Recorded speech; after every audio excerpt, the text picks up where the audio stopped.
Guys, हमारे देश का प्राचीन विज्ञान इतना ज्यादा विकसित था कि आजकल के साइंटिस्ट भी उसे देखकर हैरान रह जाते हैं। ऐसे ही एक महान साइंटिस्ट का नाम है आर्यभट्ट, जिन्होंने जीरो का आविष्कार तो किया ही, उन्होंने 1400 साल पहले बिहार में दुनिया का पहला एस्ट्रोनॉमिकल कैंप भी बनाया था, तारों की स्टडी और ब्रह्मांड के राज को जानने के लिए। इस जगह का नाम अब है तारेगणा, जिसका मतलब है तारों की गणना।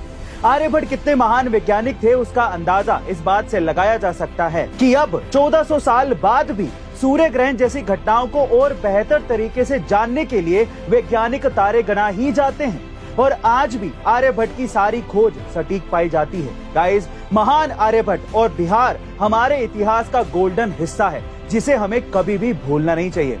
गाइस, अक्सर हम ऐसी जगहों पर जाते हैं जहां पर नदियां हो, ताकि हमारा मन शांत हो सके, नदियों के ठंडे पानी का हम लोग मजा ले सके।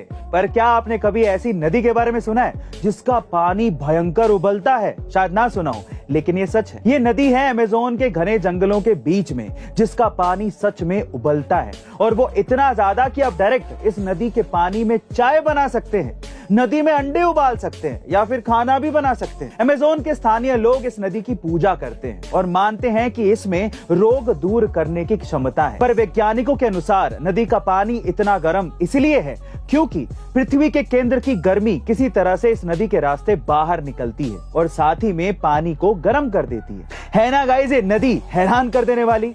गाइस, ये हम सब जानते हैं कि अंग्रेजों ने भारत पर 200 सालों तक शासन किया, पर अब ये पहली बार हो सकता है कि एक भारतीय पूरे इंग्लैंड पर शासन करे। जी हाँ गाइस, आप ठीक सुन रहे हैं। हाल ही में इंग्लैंड के प्रधानमंत्री बोरिस जॉनसन के इस्तीफे देने के बाद वहां के नए प्रधानमंत्री की रेस सबसे तेज हो गई है, और इसमें जो सबसे खास नाम है वो है ऋषि सुनक का, जो इंग्लैंड के पहले एशियाई प्रधानमंत्री बन सकते हैं।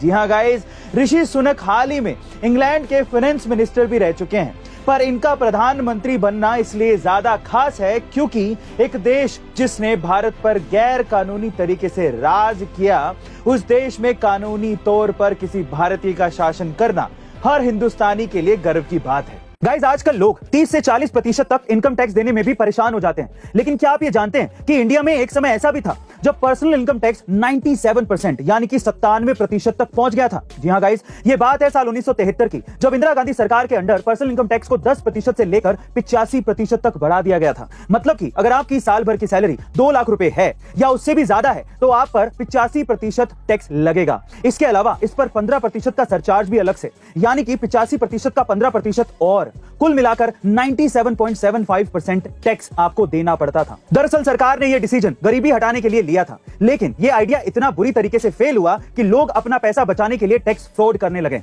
और जब सरकार को अपनी गलती का एहसास हुआ तो अगले साल से टैक्स रेट को कम करके 75% कर दिया गया।